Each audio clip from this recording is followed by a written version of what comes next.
so excited to have Dennis Griffin and Paul O'Neill with us.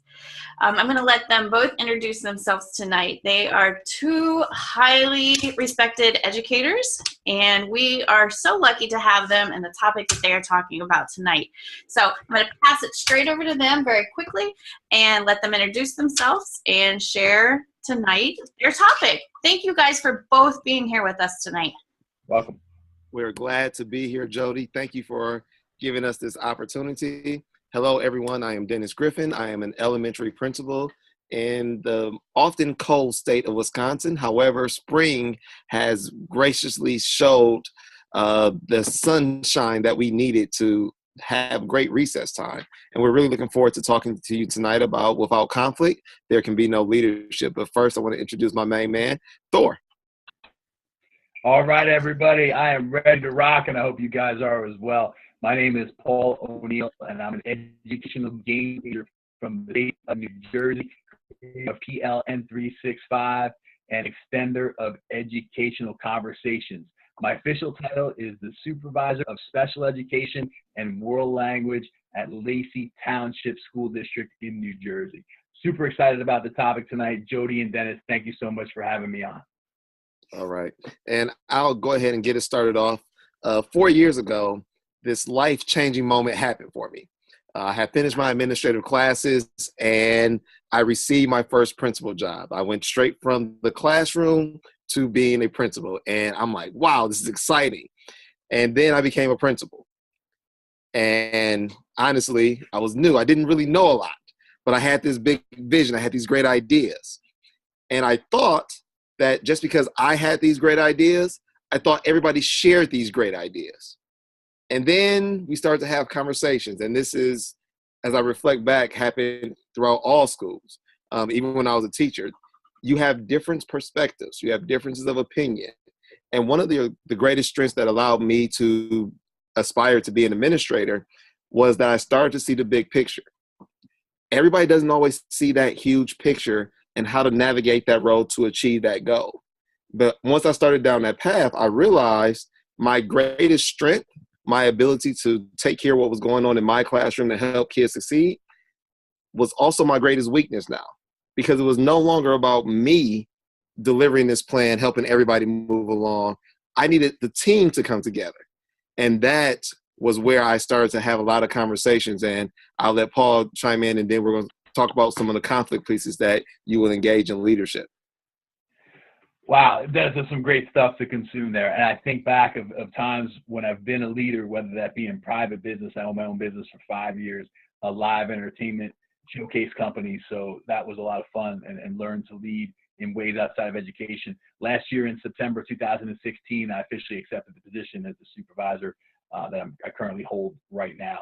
One of the things that I feel like is a detriment to leadership and causes conflict is that lack of communication, that lack of clarity, where leaders are really being able to express their vision clearly to their team. And it causes miscommunication, and it causes sometimes a situation where people start to fill in their own gaps, and they start to really look at the situation based on how they understand it. And sometimes that can cause misinformation. The other piece is next steps. I feel like next steps, a lack of next steps, who's doing what by when, is something that I found out that has also been an obstacle to leadership. So those are things that in my just couple of years in educational leadership, I've found that have been things that needed to be addressed to have a more effective organization. And I'll speak to that. A resource that I would tell everybody to utilize is called Model for Managing Complex Change. And it talks about, do you have a vision? Do you have skills? Do you have incentives? Do you have the resources? Do you have an action plan? And if you have all of those things and they're communicated properly, what you end up with is success. But then if you start to take pieces away from there, for example, if you don't have the action plan, some of the conflict you would engage in is you might have false starts. We have to start over because something was missing. If you don't have the resources, frustration sets in because we want to do something that's so great, but we don't have the resources to allocate to accomplish our goal. If you don't have incentives, you might incur resistance. If you don't have any skills, you get sometimes an overwhelming feeling or anxiety. And if you don't have a vision, you get confusion. That talks to the communication piece that Paul was talking about.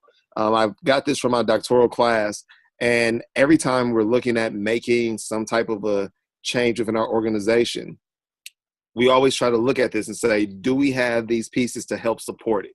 Because if we don't have these pieces, we know there's a potential we could have some missteps, and that could cause a conflict and can hurt the morale of our organization, hurt the climate, hurt the culture. So we really try to help that, because as leaders, one of the things that we are responsible for is helping to facilitate change. And that means that sometimes we often have to challenge the status quo. And one of the things that I learned from that is this: a lot of times the outcomes we receive them for a reason. Those are sometimes the outcomes that we want to receive. And we have to understand who is benefiting from the outcomes that we are receiving when we're talking about making changes. And how do we help them as they navigate the change? Because you potentially go through a period where you could lose something. And honestly, a lot of people have a hard time losing resources as we try to create the greater good. Dennis, you talked about a lot of great things, and I think that the skills and the vision and the resources and the opportunities all boil down to one thing. It's our job as educational leaders to make folks better, to have them reveal things about themselves that they didn't even see were there. And I call this being a star in your role, because not everybody is going to be the football coach. Not everyone's going to be the yearbook advisor. Not everyone's going to be the band director or the SGA coordinator. So we've got to find opportunities for people to take these skills and these passions. And when we can find an opportunity for educators to allow their passion and their purpose to intersect and become something very special, then we can help them remove the obstacles that are in their way to become better leaders. And Paul, this is why I love talking to Paul. I always gain so much knowledge from him. And one of the things that I would share with everyone as another resource: find mentors to help you navigate the change and navigate the conflict that's going to happen within your organization. At my current school, I tell everyone conflict is inevitable. No matter what you do, you're going to engage in some type of conflict each and every day. The thing that we need to do is we need to make it productive conflict. Productive conflict means we're all striving to do what's best for our organization. In our case, do what's best for kids. But if you have something and we're not addressing the elephant in the room, a lot of times that creates more conflict, because everybody knows that it's there and someone wants it addressed, but no one's willing to stand out and actually do it. It really boils down to, sometimes, is it being right or doing what is right? Because as a leader, you can be right. You can be right, but that doesn't mean you're going to take the right steps to do what is right. And we create this, we always tell kids, always do what is right as they're growing up. Do what is right, be honest. But sometimes as adults, we have a hard time doing what is right, because sometimes our decisions, they affect our loyalties. They affect the groups that we belong to. And let's be honest, no one wants to be alone in this world. As humans, we thrive on being social. We want to belong to a group. I love Twitter, and that it grows my PLN, because I thrive on gaining knowledge and experience from so many other people, because it helps make me a better person. But when you're in that isolated role sometimes as an administrator, and you have to make a decision, and you have to decide, do we keep the status quo, or do we make a decision that's going to cause some change? But now I might lose a friend. I might upset someone a little bit. It's not intentional, but it's, have I built up enough credibility along the way that you also look at me and say, you're not doing this as a personal attack on me. You are doing this for the betterment of our organization. And sometimes people will challenge your own character by saying you are a certain way, but you have to really trust in yourself, and you have to build your armor up. Paul talks to me about this a lot of time. You're going to get some dings in your armor. You're going to take some hits because as the leader, you are the face. And when someone has something to complain about, if someone has a concern, they're going to come to you. And they're coming to you not to just complain all the time. Sometimes people want to be heard, but they want you to help them find a solution. Leaders are supposed to help find solutions. So that's some of the piece that when you're wrecking your brain between two decisions. And I think about this with like superheroes. For those of you who don't know, I go by Batman, and I love the title. Like, it's amazing. But there are times Batman has to make a really difficult decision. Do I try to save the world at the expense of destroying the city? Which one do I do? That's conflict. Because I'm going to save the world, and yes, people will be happy that the world is saved, but who's going to pay for the buildings that were destroyed? That's why I really like the Dawn of Justice between Batman and Superman, because when Superman saved the city, there were some people who, there's the young man that lost his legs. There are unintended consequences of your decision as a leader, but how do you help navigate people through that change too? That's all good stuff, my friend. And I'm not a big quote guy. It's something that just, they don't always stick in my brain. But there's one quote that I can remember from the year 2017, and it's a quote that I use often. It's a quote that I heard from my friend Dennis Griffin, and the quote is, "Excellence does not happen in isolation." And it's a quote that I use a lot because it's true. One of the biggest conflicts that we have in education is that people feel like if things aren't going well, that they're going to step back inside of their classrooms and they're going to excel in their classrooms. And if we want things to be better for kids, then we've got to be speaking a common language, and we've got to make sure that our systems are tight, and we got to make sure that our expectations and our standards of students are tight. The other piece of it too is, as far as conflict, bring that stuff my way. Like, conflict helps us grow. That's what we want. I don't want to sit in a room full of people where nobody's thinking, because if we're all thinking the same, then that means we're not thinking. So it's not bobblehead night at the stadium. I don't want everybody to agree with me. I want people to push and shape my thinking, and I want to be able to make sure that we're all asking questions. And referring back to what Dennis said before about the status quo, we're not rolling stuff over. We're not doing things because it's the way we've always done it. If it's the way we've always done it and it's the best thing we can do for kids, then that's great. But we need to make sure that we're asking those deep questions and making sure, is there something else that we can do better? And if there is something else we can do better, then why aren't we doing it? What are the obstacles that are in our way? And time is unacceptable, not acceptable obstacle. Lack of finances, unacceptable obstacle. We've got to find out how we can succeed despite those obstacles and not be victims of those obstacles.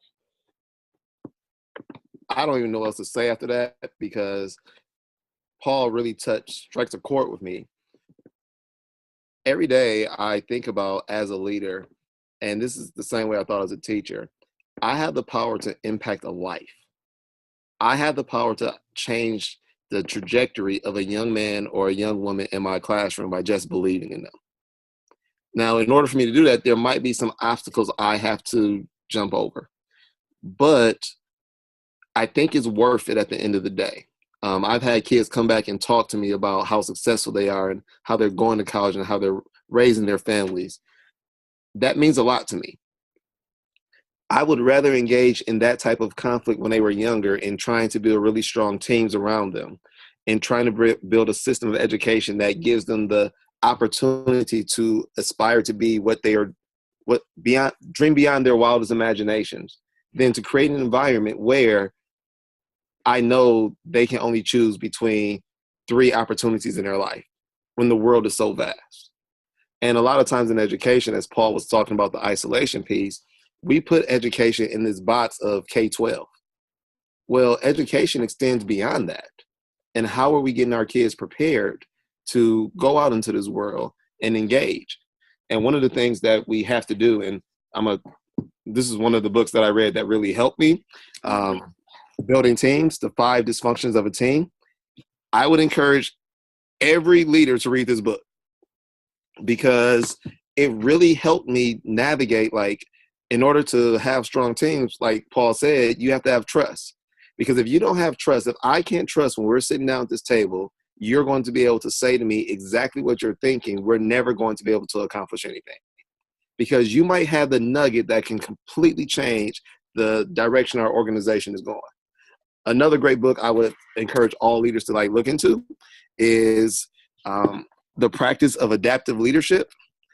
Because sometimes, and we've all experienced this, we try to fix an adaptive problem, something that we need to get at the heart and the mind of people, with a technical solution. We will throw money at the problem, but we haven't changed beliefs. And changing beliefs, there's conflict in that. If you've known something for one way for 10 years and now someone says we're going to come and do it differently, now you have to be vulnerable. There's conflict in being vulnerable. And like Paul said, you will grow from it. But we are always afraid to make mistakes. And as a leader, we have to embrace those mistakes. That's part of the conflict. I made a mistake. We're going to learn from it and grow. Nobody has been perfect. Nobody will ever be perfect. But together we can create something that is beyond our own imagination. I love it. I love everything you're saying. And I think the other piece too is just that willingness to get uncomfortable. So often we get very focused on what we're doing. We get very fixated in the spot, and it just feels good and it feels comfortable. And it's like a path of least resistance. But if we want to grow and we want to change and we want to develop, then we've got to make sure that the people that surround us can be real with us. And a lot of people talk about their ride into work in the morning, what they do. And some people like to ride in silence. Some people like to ride in with music. Some people like to ride in with podcasts. I ride in a different way. I ride in each and every morning with Voxer. And with that app, I'm able to get targeted professional development based on questions I've asked, based on discussions I've had with people that I know are going to extend my thinking. They say on Twitter a lot, your vibe attracts your tribe. And it's the truth. If you want to be around people that are going to help you continuously grow and shape and reflect, then you've got to choose those people. And one of the things I want to add to before is Dennis said, find a mentor. But that work is not done by one man or one woman. You need to find a network of mentors. And it's important. And however that looks, whether it's on Twitter, whether it's live at your school, whether it's throughout a district or at an ed camp, one of the things is how we continue to professionally grow will determine the type of leaders that we become.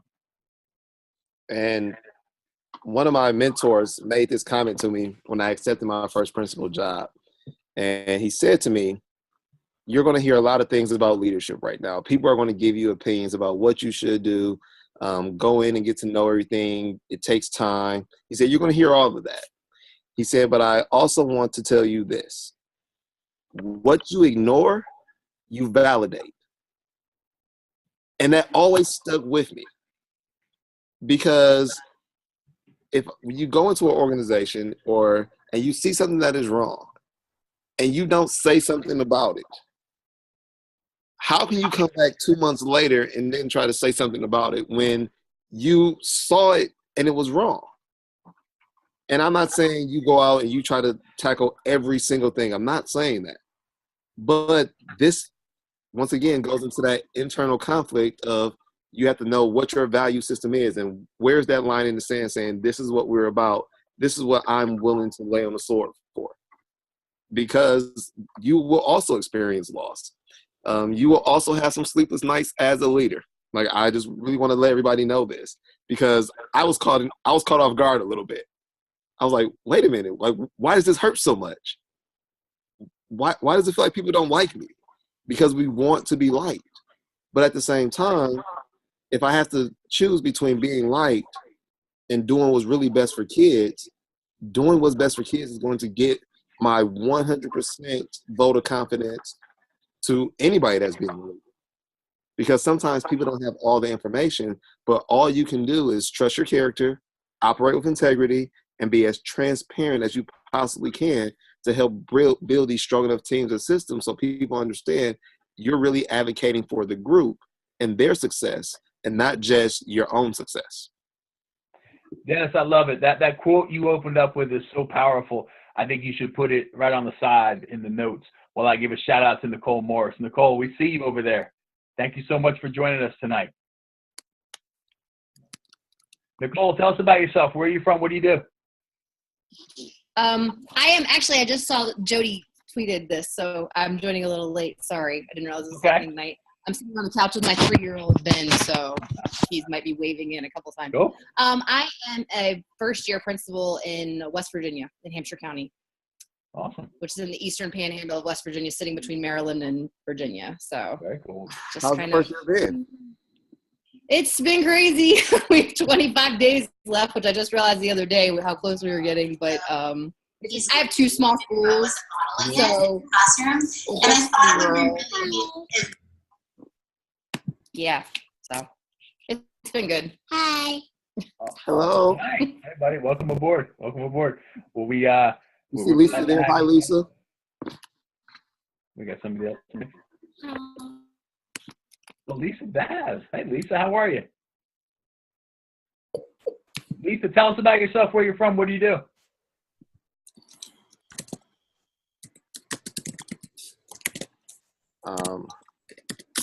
Lisa is good. Hey, Dennis, while Lisa's typing in, I just wanted to say that quote about what you ignore, you validate is so true. And it reminds me of another quote, you're either part of the problem or you're part of the solution, you know, and I think that that's a big part of it. And we have too many folks these days that say, it's not my job. You know, that's not my department. You know, I don't handle that. Someone else handles that, you know, and we certainly need to know our role and we need to know, you know, what things we are a part of, but we're all part of a team. And if we're rowing in the same direction, then that's when things are going to be able to get done for kids. Good things are going to be able to get done for kids. So we spend a lot of time in meetings, but we got to make sure those meetings are purposeful and that we're able to get to the root cause of situations and not just end up treating symptoms. And because it's not easy, like I'll be the first one to tell everyone, engaging in conversations that are about change within your organization, they're not easy. Because at times people sometimes take them personal. And it's trying to create that culture of nothing is really a personal attack. It's how do we get better, as Paul kept saying. Like, I am here because I want you to accomplish your goals. And something I do every year is I ask teachers, what are your goals this year? Because I want to make sure I am doing something to help you accomplish your goals. Because I want you to be better because I'm here in some way, because guess what? You're making me better. We're extensions of each other. Our success is interwoven. We can't avoid each other. And it's hard building that type of culture where you can be trusting and open and honest with everyone right away. Because another part of the conflict piece is you never know what someone else's experience with other administrators was. Like when I come into the building every day, I'm a very energetic guy. The moment I walk in, everybody knows I'm in the building because I'm loud, I'm saying good morning. It took the staff a couple of years to get used to that because some people said initially, like, is this how you really are? But now they're like, yep, that's Dennis. We know he's in the building, and they accept it. But in order for us to build that trust, it's a little ironic sometimes that we have to assume that everybody's going to be trusting with us. We have to give them that experience. We have to say, I trust you. And we have to earn their trust in return because we don't know what that experience had before us. That trust is huge, and it certainly causes conflicts when there's a lack of connectivity between educational leaders and their colleagues. And when I use the educational leader term, I'm not using it as a title. I'm not saying it as an administrator or you know, a supervisor or district personnel. I'm talking about people that take charge of situations, that are growth-minded, that take charge of their professional development, and that work to improve the climate and the culture. A lot of times I'll have people come to me at school, and I work in 2 schools, grade 7 to 12, and sometimes a third because we have a behavioral program in a 3rd school. And people will say to me, gosh, Paul, you're always so busy. Like, I'm so sorry to interrupt you. And I always say, don't ever say that. Don't say you're sorry to interrupt me because that's what I'm here for. You know, I'm here for the interruptions. The interruptions are the best parts of the day because that's where somebody has stepped up and they've said, I trust in you to come to you to discuss this problem. You know, and Dennis talked before about being a problem solver. And I think that's an important part of the gig is being a problem solver, but you also have to know when you're there to solve a problem, and when you're there to listen, and when you're there to help solve a problem with somebody. Sometimes people are going to come to you for answers, and you're going to need answers to things. But sometimes people are going to come to you, and your answer is not necessarily going to be an answer. It's going to be a question. You're going to ask somebody a question, and you're going to say, what is an obstacle that stands in your way of having more success? I like to ask a lot of what can I do for you? What can I do to help? What can I do to assist? And I want to be that ignition switch. I want to be that fire starter that kind of starts a spark in someone's mind and lets that explosive curiosity start to take place, because conflict in leadership happens when we're not helping people find ways to stand out and to be a part of the process. Because when people feel like they belong to your organization, that's when they're really going to start to thrive. Asking questions is so, like, oh my goodness, relevant. Another great read would be Humble Inquiry, because it really talks about no matter what level you are in the organization, being able to ask those questions of members in the organization to get the best outcomes. So that would be another, it's a quick read, but it really talks about why you have to create that within your teams to ask those type of questions. Paul, that was a really phenomenal point, because if you can't ask questions, sometimes your questions lead people to better answers. And sometimes asking questions just puts more and more ideas on the table that manifest in making the right choices for your organization. Also, like I said, when we're talking about the conflict, know that I read this quote the other day, and I even shared it with Paul, and it said, the invention of the ship was also the invention of the shipwreck. And that was like really profound to me, because I was like, wow, like that's a great point. Whenever you create something new, also know there's a counter narrative that it might not work. But the goal is to create such a growth mindset and create such synergy towards the goal that people aren't always worrying about what could potentially go wrong. They're putting all of their effort and their energy into, this is what we're going to do to make this go right. And that's one of the powerful shifts that can happen within your organization too. Because once that synergy starts to take off, what you will find is you're no longer the only person seeking out the conflict. People will start to embrace it and try to come up with solutions and just keep you in the loop. Because as the leader, you can't be everywhere. You can't do everything. It's impossible. And we always give leaders this superhero type mentality. And yes, we go above and beyond. But what we really need to really talk about is that shift of, it's not just about me, because one day, what if I'm not with the organization anymore? There's conflict even in that, because if your organization is only as strong as your leader, your organization won't last. You have to be able to prepare everybody for a time where you're not there. And that's when we get to talking about legacy. So we got a couple good things cooking. I wanted to respond to what Jodie said before about asking questions, asks to or leads to more reflection.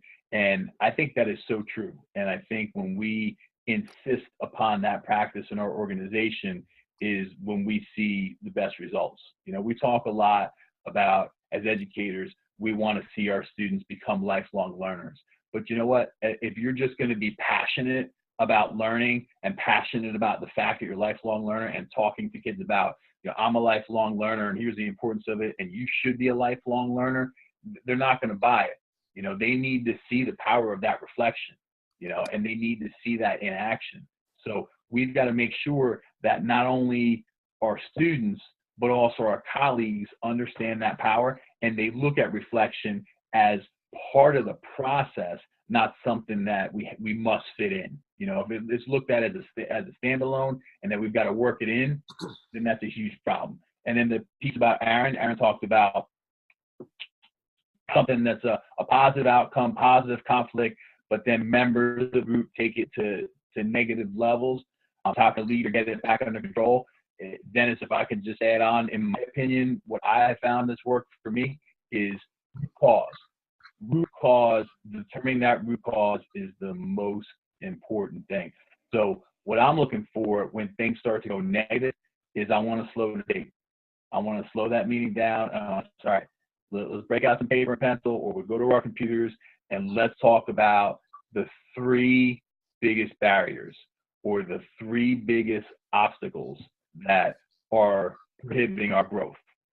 And then what we do is we sit down, we talk about that as a team, and we priority vote, and we give out some votes, and we say, hey, each of us is going to get 3 votes. You can put those votes any way you want, but let's talk about which are the biggest obstacles. We'll discuss them as a team, we'll make a decision, and then we move on as a united front. I'm going to piggyback off of that, Paul. One of the things, and Paul, you mentioned modeling. One of the things that I've shared with members of my staff when some negative conflict things did come up, I always ask them, how do I talk to you? If I'm talking to you in a cool, calm, and collective manner, it's because I respect you as a professional. And we don't have to always agree. Like, professional dialogue, professional discourse is fine. A lot of time we get collegiality confused with congeniality. Congeniality is about being nice. It's about not making anybody upset. Collegiality is really about let's engage in conversation and different perspectives to grow each other. So when you set that tone, if someone is going too far off base, like Paul said, you can pause. In addition to that, certain conversations that come up, you should already have planned in your head what the potential outcomes could be and how to navigate and steer those conversations as well. Because that way, the more prepared you are about the information that you're presenting at a meeting that somebody else might bring up, you can help navigate that conversation. Because like Paul said, a lot of times when things turn negative, usually somebody is experiencing some type of a loss or they're feeling some type of an attack against themselves and the job that they are currently doing. And you have to try to get them to understand, like, this isn't personal. We're here to grow together. However, when you start talking about productive conflict, it catches everybody off guard a little bit because in our minds, we automatically assume that any type of conflict that we encounter is negative. Conflict is bad. Stay away from it. But it's not. Conflict makes you better. Conflict makes better ideas. So you have to really talk. Sometimes I talk to people, I have a meeting before a meeting sometimes. And I talk to someone and let them know, like, this is the topic. Here's why we're having this topic. It's for everybody to grow. I can't have you taking this topic personal. Sometimes it works, sometimes it doesn't, but then I also follow up afterwards. Because sometimes I've even had like families come in to talk about a situation with a teacher. Sometimes the teacher is right, sometimes the teacher is wrong. We're all human, we make mistakes. But I want to make sure that my teachers know I support them as well, but I also have an obligation to make sure that parents know I am here to advocate for your son or daughter too. And you have to bridge that gap. But ultimately, at the end of the day, is to rectify the situation so we can continue to move forward as one cohesive unit. And sometimes that takes time. It takes 2 meetings. It takes 3 meetings. But I always also follow up and I get input from teachers and say, how did you feel this meeting went? I ask parents, how do you feel this meeting went? Because that also models how I'm trying to get better. Because I want you to always feel that your voice and your opinion matter here at this school. Yeah, it's all great points. And I'm reading Lisa's sidebar here, about so many times having those hard conversations and teachers getting defensive and, oh yeah, I remember those meetings with a smiley face, but I think we've all been there. One of the most important things, and I think this is a life skill, and it's something that, just speaks to how conversations or how difficult moments are going to go, is the presentation. How is this presented? If you've got to speak with a teacher about a difficult conversation, how are you walking into that conversation? What does your body language look like? Where is that meeting taking place? What is the approach?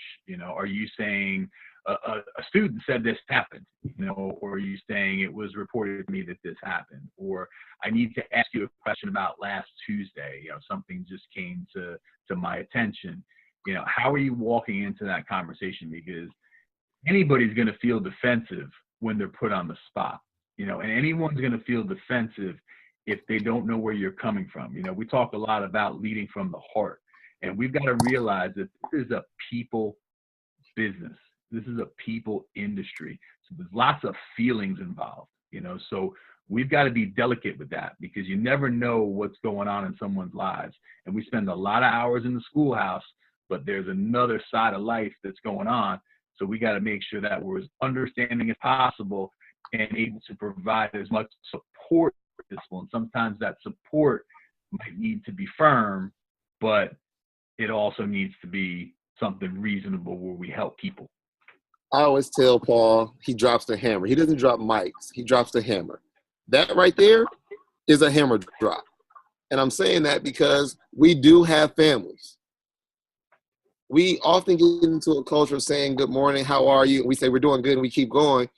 Everybody isn't always doing good. You don't know if someone stayed up last night because their child was sick. You don't know if someone is going through a divorce at home. You have no idea if someone just passed away. You have no idea. So as a leader, part of the thing you can do is actually take the time to engage and genuinely ask, how are you? Go into a classroom in the morning and just talk for a couple of minutes with the educator. At my school, I have a philosophy, family first. If there's a situation, we will make it work, but your family comes first.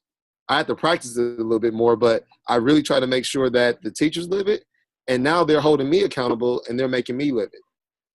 Another piece that I just want to add in, we often assume that everybody's going to always be positive. That doesn't happen. And you will see, like, I'm adding another resource here. Another book that was a great read was The Energy Bus. I don't know if you read it. It talks about being positive. It talks about the negative vampires. Another book that I would say is Transforming School Culture. Was another great read. And in Transforming School Culture, it starts to get you to look at the individuals within your team and see where they are. Because sometimes you have fundamentalists. Sometimes they don't want to change. They've been doing it this way for a while. They feel that's it. And then you have your survivors. People are just trying to get to the end of the year. You have your tweeners. They're on the fence. They can go either way. And then you have your believers that they have this energy like we're going to change the world. But a lot of times, and I've heard this time and time again, the squeaky wheel gets the grease. As leaders, even with that conflict, we cannot allow our minds to be so centered on the squeaky wheel that we forget about the entire car. Because I will be honest, I made this mistake. I hear a couple of dissenting voices and I'm like, oh my goodness, it's going bad. Like, we have to do something to change it. Everybody else was fine. But it was just the squeaky wheel because they didn't want to change. And if you know the process of change, everybody doesn't change at the same time. They have to have something that really connects with their hearts and their minds to bring this change about. And a lot of times we often say buy-in. I've never read a leadership book that really talked about buy-in. If you have one, if you have a resource where it says buy-in in the leadership book, please send it my way because I've been trying to find where it says buy-in. I've seen people say, like, have a common vision, have common mission, have common goals. But I've never seen buy-in anywhere. But buy-in, as we talk about leadership, sometimes as leaders, we say things in the nice way because we don't want to offend people. And you shouldn't try to overtly offend people.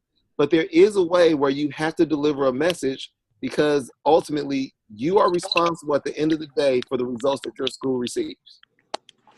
It's such a great point. And first and foremost, I want to say 7% goes right to the Dennis Griffin Educational Foundation for each of the books that he recommended tonight.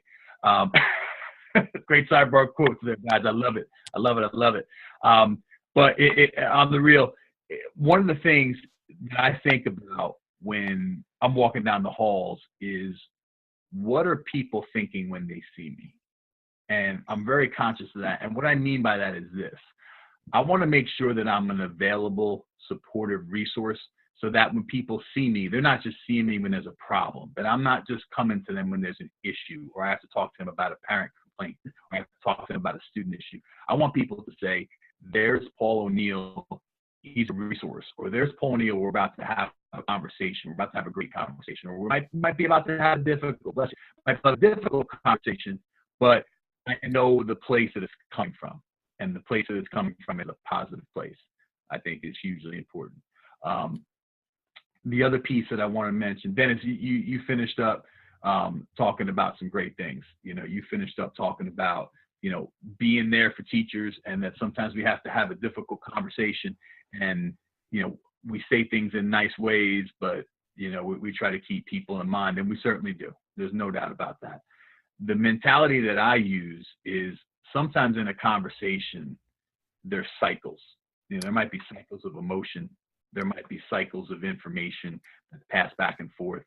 And one of the services that I provide is after a meeting, I like to provide an email to the teacher just to recap what we've spoken about, and I feel like that leaves no doubt. That leaves no doubt of what the expectation is. It leaves no doubt about what our standard is. We are service providers, and we can't forget that. And we've got to show up 10 times out of 10. So in order to avoid miscommunication, in order to avoid confusion, we've got to make sure that we recap these conversations that we have so that we know who's doing what by when. And if you need support, I'm here to support you. I want to add to that, and with what Jodie said about personal notes are huge. I've always had a hard time writing notes because I always get cautious, conscientious about my penmanship sometimes. And with Voxer, what I've done, my entire school has Voxer now. And I never asked all of them to sign up. They signed up on their own. And with Voxer, I give a morning message to the entire school about what's going on for the day. When I leave a classroom, they don't wait for an email from me. I Vox them the feedback so they can hear my voice, so they can hear my excitement. And one of the things that is a conflict as a leader is your time, because you only have so much time within a day. However, where's your time going to be spent that's going to have the greatest impact is a question that you have to continuously ask yourself. I choose to try to get in as many classrooms as possible every single day, because for me, the magic happens in the classroom, not in my office. I would much rather be proactive and meet the kids and support teachers out in their environment than kids be sent to the office all the time. And that's going to happen because it's a part of the job. Kids will be kids. But what it also does is this, when we're talking about culture. I don't know about any of you. Maybe you had this experience, maybe you didn't. I know I've had it a time or two where I would get an evaluation, but the person that did my evaluation might have been in my classroom one time that year, 2 times that year. So then when you look at the evaluation, you don't really honor it as much. And then in addition to that, if you're talking about a kid and a student and some of the concerns you have, and the principal's giving you feedback, you're looking at them and you're saying, you have no idea. When you're going into classrooms and taking that dedicated time to get into classrooms, the conversation shifts when you have conversations with teachers because they know that you're invested in what they're doing. You can give them feedback, and you don't even have to be an expert in that subject area. I was a math teacher. I didn't teach literacy. And I remember that in my principal role, part of the conflict that I was presented with, there were a couple of people that said, how can you give me feedback? You weren't a reading specialist. You weren't a reading teacher.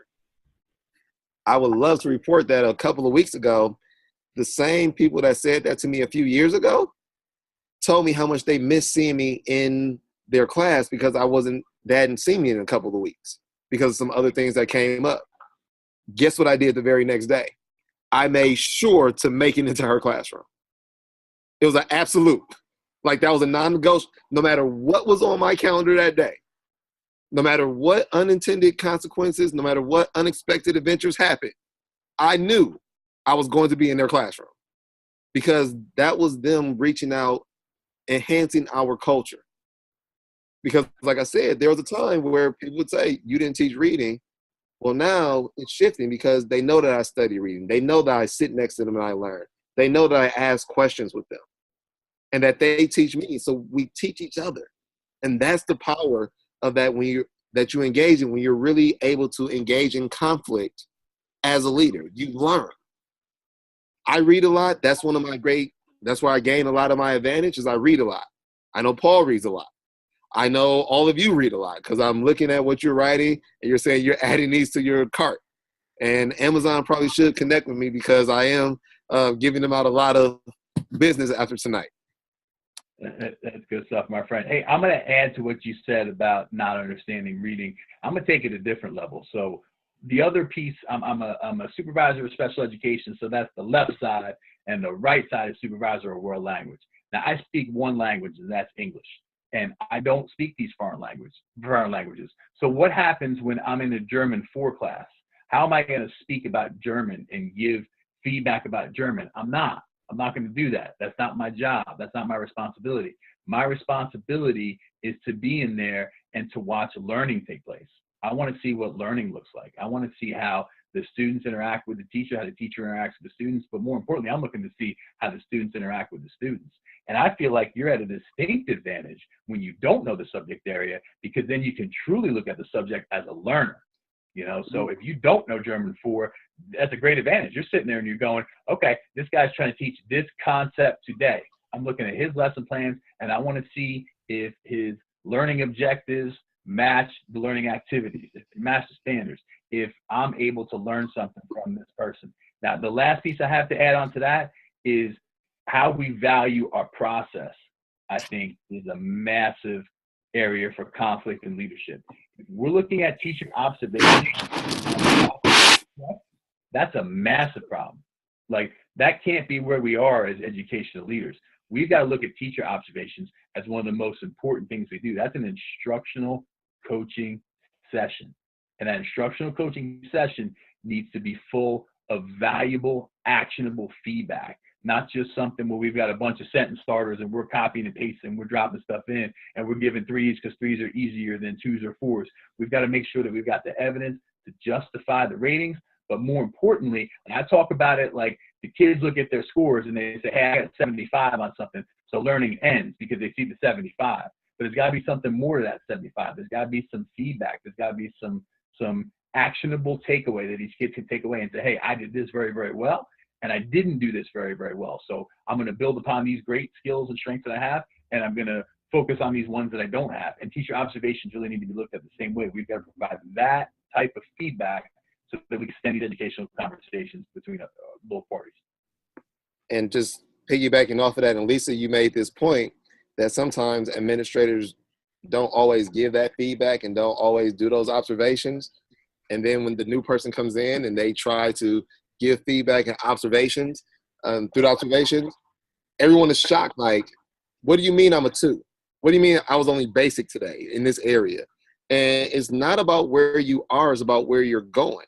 But even as adults, we have this tendency we want to be proficient in everything.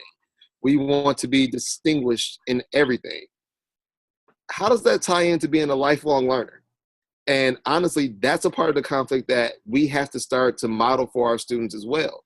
That if I come to work every day thinking that I'm always proficient, I don't make any mistakes, I have a fixed mindset. And that fixed mindset will just carry out throughout the entire building. But when people acknowledge that you're really trying to learn and you're really asking for feedback, my good friend Jay Posick, he told me he did this with his staff, and I started to do it with mine right before spring break. I went up to staff members and I told them right there on the spot, tell me 3 things I do really, really well, and tell me 3 things that you would consider next steps for me. And that's a really scary situation to put yourself in, because if you're not doing a really good job or someone has some real concerns, this is an opportunity for them to just go this, and this. However, this is how I look at feedback as well. 1, is the feedback true? Like, let me really reflect. What you're telling me right now, does it have merit? The things they were telling me had merit. 2, if I don't think that is true, I look at who's saying it to me. And is there something in between the lines that I need to really address to repair that relationship so they can continue to grow together? I was really surprised that my staff was so open with me and that they shared the great things that they thought I was doing and the things that they thought my next steps were. The honest part was I told them, I can't guarantee I can continue to do the things I'm doing great, but I'm also can't guarantee that I can try to do all the things you're telling my next steps are. But the other piece of that helped grew the culture was this. If you can talk like that to me and I'm the principal, can we now give feedback to each other at another high level as well? Because that's a culture shift. Because typically as the leader, we don't always go out and seek feedback from the people that we serve. So that was like a really good point that helped me continue with the feedback process, making myself vulnerable enough to receive feedback from my teaching staff in person. That's really good stuff, my man. Hey, I see that we got Craig Broom in the house, and Craig is a Twitter superman. I love that guy. Craig, thank you so much, man, for coming out tonight. Much appreciated. My apologies for being as late as I am. Looks like a great conversation. Can't wait to catch up on the other end. Awesome, my man. Much appreciated. Much appreciated. I think I got a little nervous once Craig signed in. I'm going to be honest with you. Like, the pressure's on now, even more so. Just want to put it out there, Craig. Humbled. I appreciate the kind words. I don't want to cut into the end of your session, though. And for me, it was timely because I needed to listen in, because I'm going through some tough conversations now with my colleagues. And as a leader, I need to hear from folks like yourself and just listen to what others are doing. And I love, Dennis, when you talked about the 3 things for and the 3 things you do to improve. So you gentlemen came through for me tonight. I needed to hear it, and I can't wait to, again, catch the rest of it as Jodie gets it posted later on. Awesome, man. Much appreciated. Dennis, you talked about something I wanted to hit on a little bit. I think a big part of giving feedback is it's not about what you know, it's about what you can prove, and you really got to look, that evidence piece is so important. We've got to talk about what we see and how that supports the evaluation. That evaluation can't be too subjective. I just went through some great professional development, and they talked about bias. They talked about eliminating bias from the observation.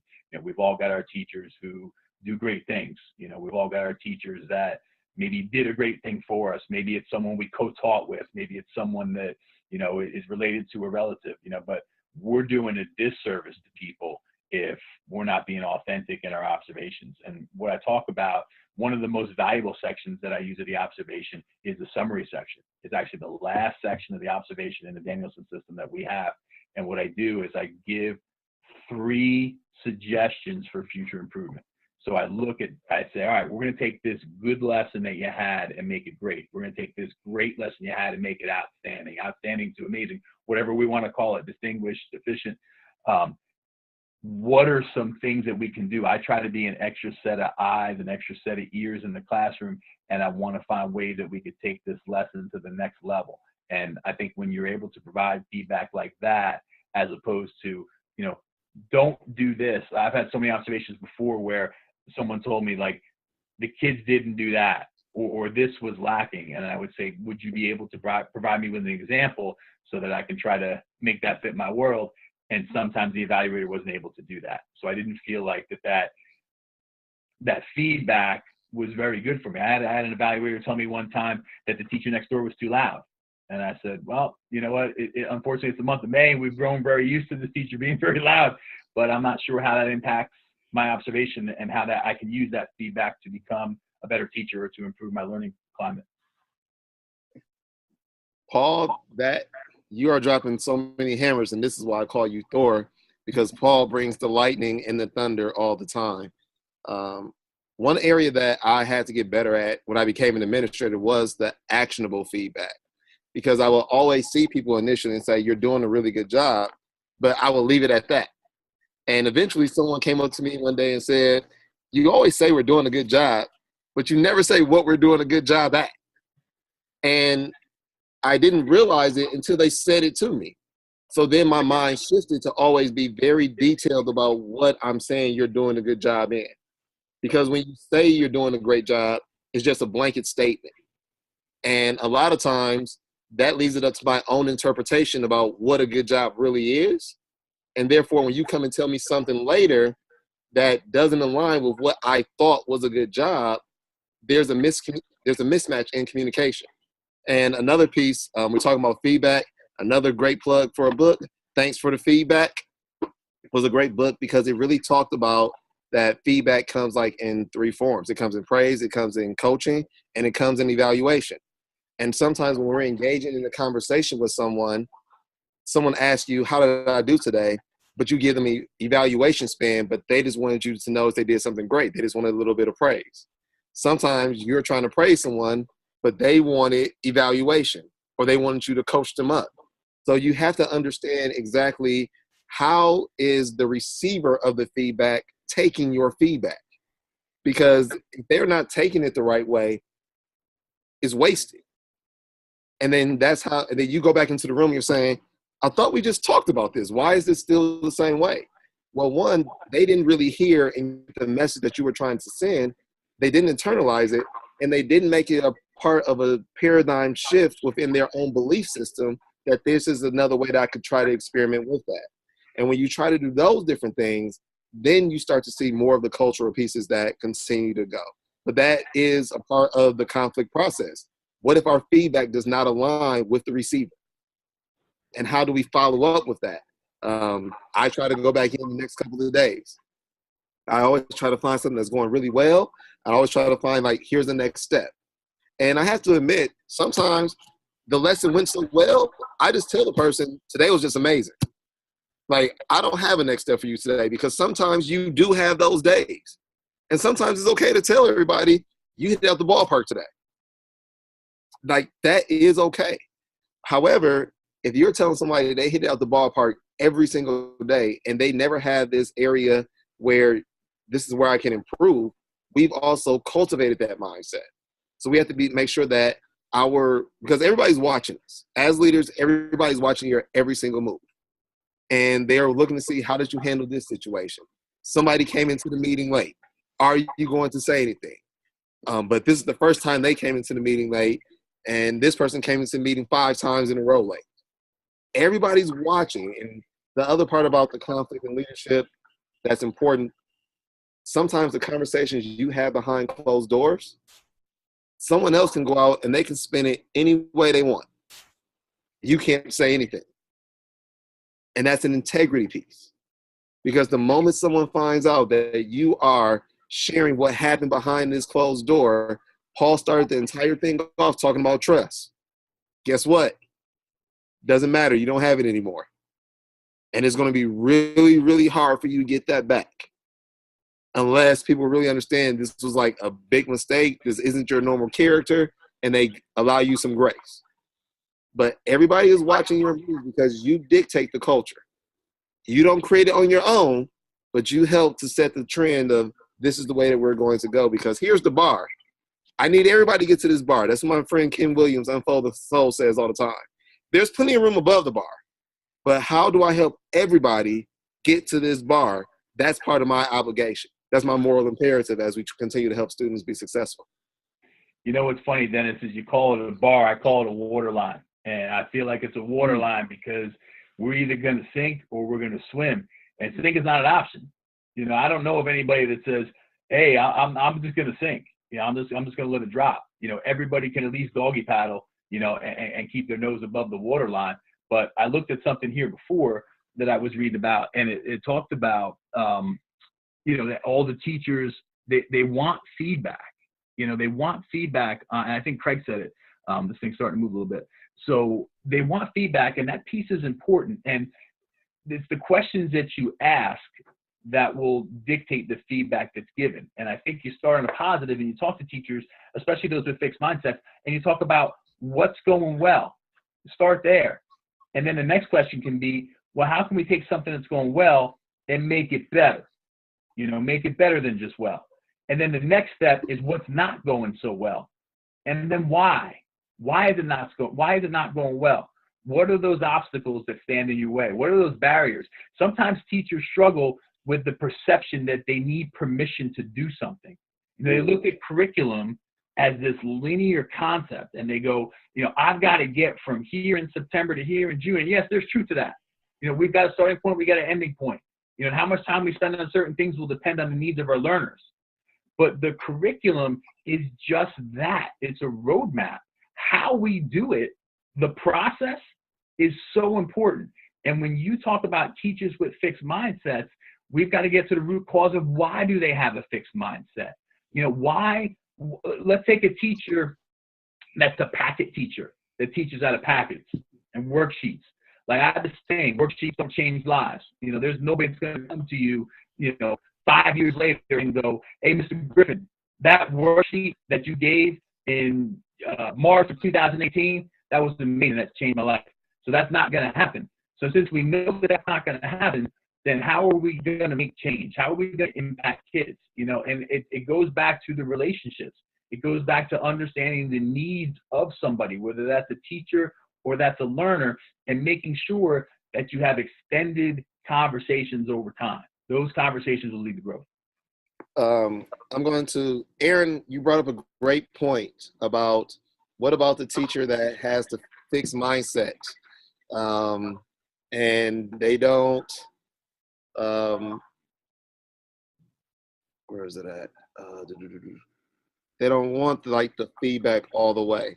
One of the things that you try to do is, everyone talks about, like, you go to your rock stars, you go to your rock star teachers, and you go with the, oh, sorry, Jodie. It was Jodie that asked that question. My apologies, I read it wrong. One of the things that you do is, like, there's this focus of going to, like, your rock star teachers and giving them feedback. And that's one way. Another way is, if you can highlight a teacher that is growing from your feedback that isn't necessarily the rock star teacher, that helps too, because sometimes you expect it out of the rock star teacher. And the teacher is like, we expect, they would do that anyway. So if you can show an educator that is growing because of your feedback, that helps. And then here's the third piece. And a lot of times we don't talk about this in the leadership realm when we talk to other people about leadership. Sometimes you just have to go have the conversation with that person. Sometimes, like, you've gone into their room, you gave a couple of hints, you suggested, you're still not seeing anything move. Sometimes you just have to say, let's sit down. Here's one of the concerns that I have. This is what our goals are. This is what we know is going to help move student achievement. I noticed that on these different occasions, they weren't happening. How can I help you? What do you need from me so that we can all be successful? And that deals, it's called, like, leadership pain, I call it. Because sometimes before that conversation, you might not sleep a lot that night, especially in the beginning, because you're thinking, what is this person going to say back to me? When we finish this meeting, what are they going to go back and tell the rest of the staff about our meeting?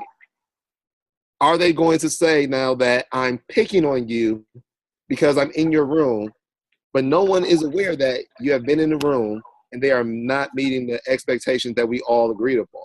Because in teaching, because a lot of times we do operate in silos, there's this assumption that what I'm doing, everybody's doing.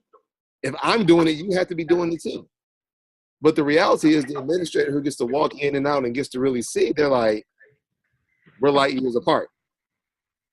How do we get back to bridging that gap? Pete Hall has a book entitled, like, Reflective Practice.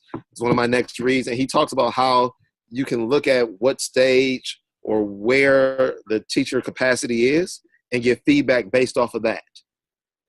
And he helps, like, outline that, because if there's an educator that's closed mind, that's in the fixed mindset right now, and you're asking them reflective questioning, it's not going to align.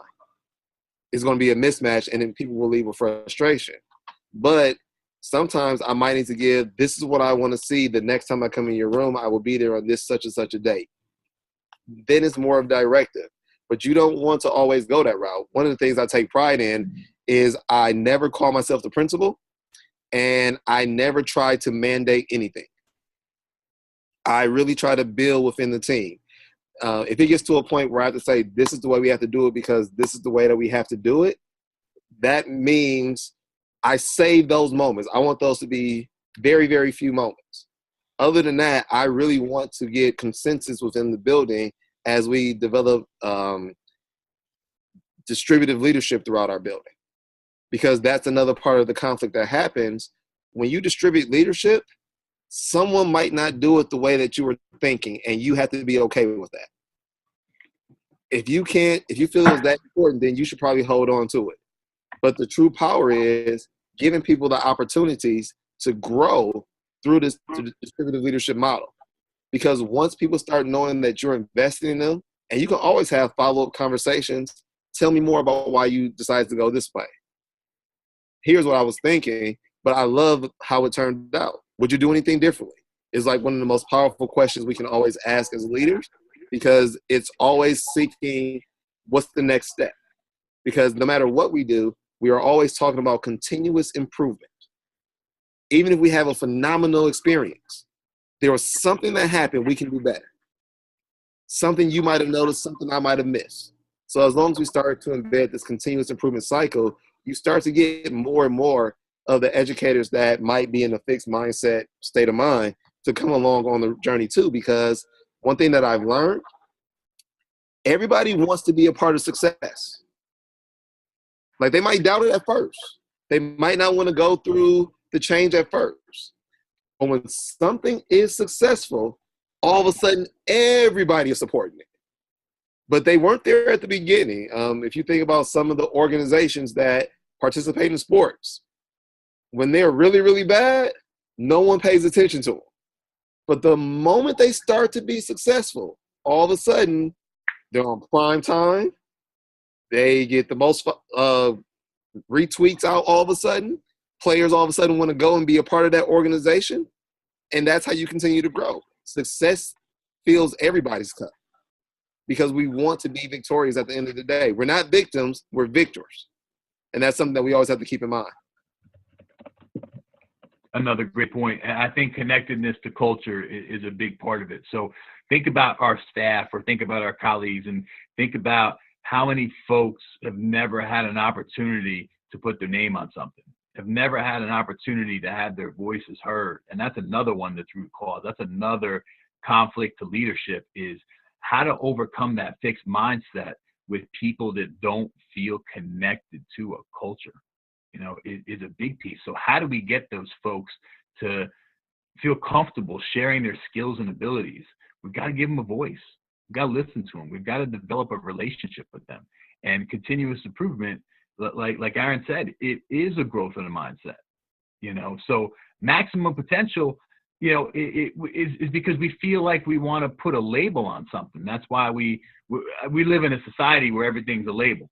Like Dennis, you talked about it before, and you talked about how, you know, nobody wants to be part of something in the beginning. Nobody wants to be on the Cleveland Browns. You know what I mean? But now you look like 20 years ago, nobody wanted to be on the Golden State Warriors. But you know what? People on the East Coast are wearing Golden State Warriors stuff, you know, because now they want to be part of something winning. You know, so how do we get folks to be invested in a culture where that culture doesn't always win? It starts with faith. It starts with belief. You know, it starts with the trust in the process, you know, to borrow from the 76ers.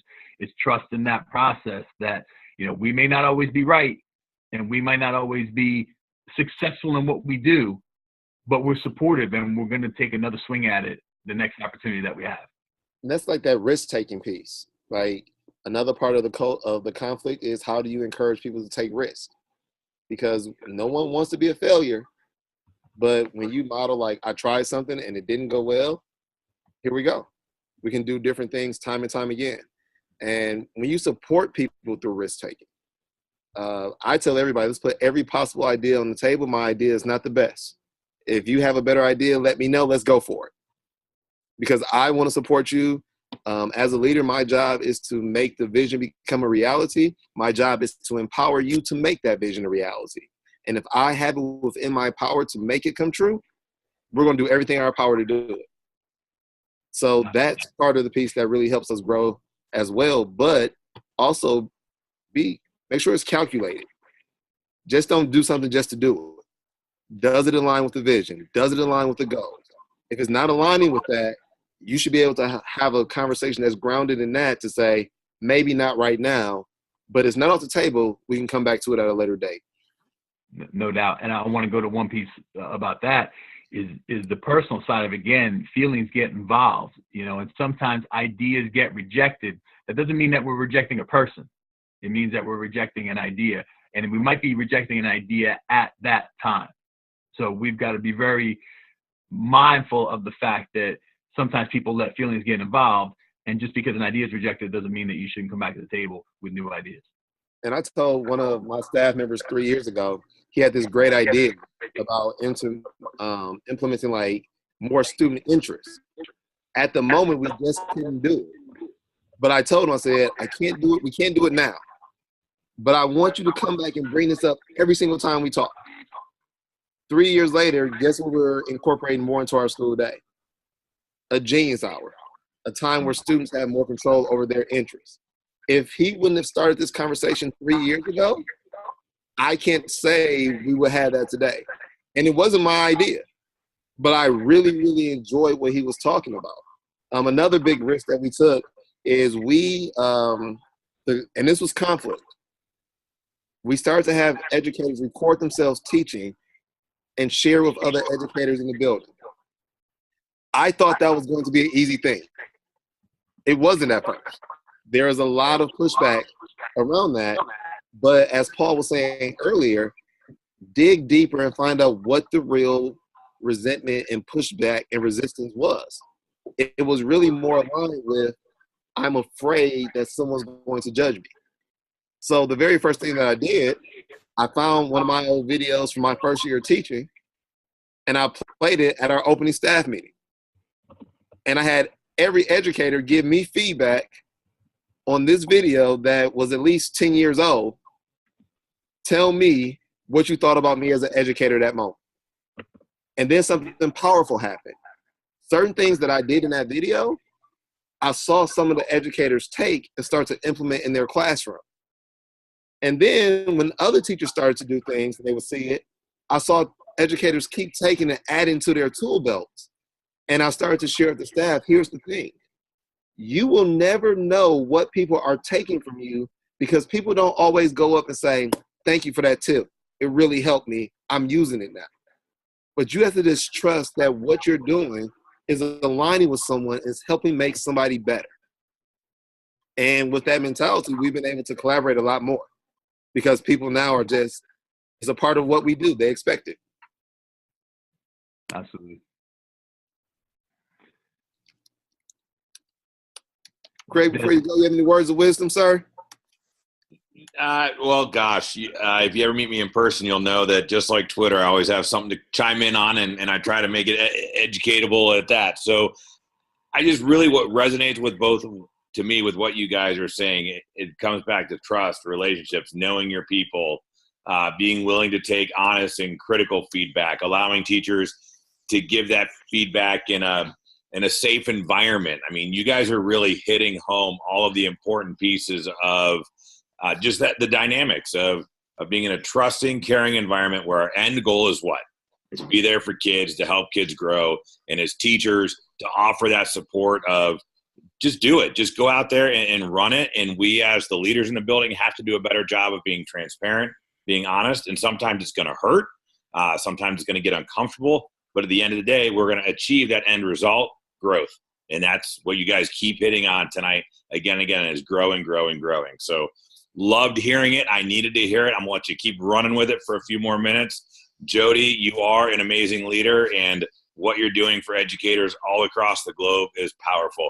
And that's my 17-year-old daughter in the background. So I'm going to tell her to get out of here. I'm going to get out of here. Great job, everybody. Thank you both for letting me be a part of your conversation. Hey, I don't know if your daughter knows, but you got some swag out there on the Twitter game, so make sure you let her know that. Yeah, she's impressed at times. Doesn't take much. So, all right, see you, everybody. Thanks. Have a great rest of your night. I'll see you out there. Bye. Jodie, what do you got for us? Anything that we're missing, or any? I know we just got Aaron left. It looks like in three of us. Well, I can't unmute Aaron now. We have. I'm going to thank both of you right now. This is amazing. This is the first time, I'm not kidding you, I have about 6 pages of inspiration here. I don't want to call it notes. I want to call it inspiration, and I couldn't keep up. So just like what Craig said, I can't wait to go back and play it over because this seriously was amazing, and I can't thank you guys enough for tonight. So, and I apologize because I normally account for some time for questions and answers, and it's going to cut us off because this has been so amazing that I didn't account for enough time. So I apologize for that. So We had a great time.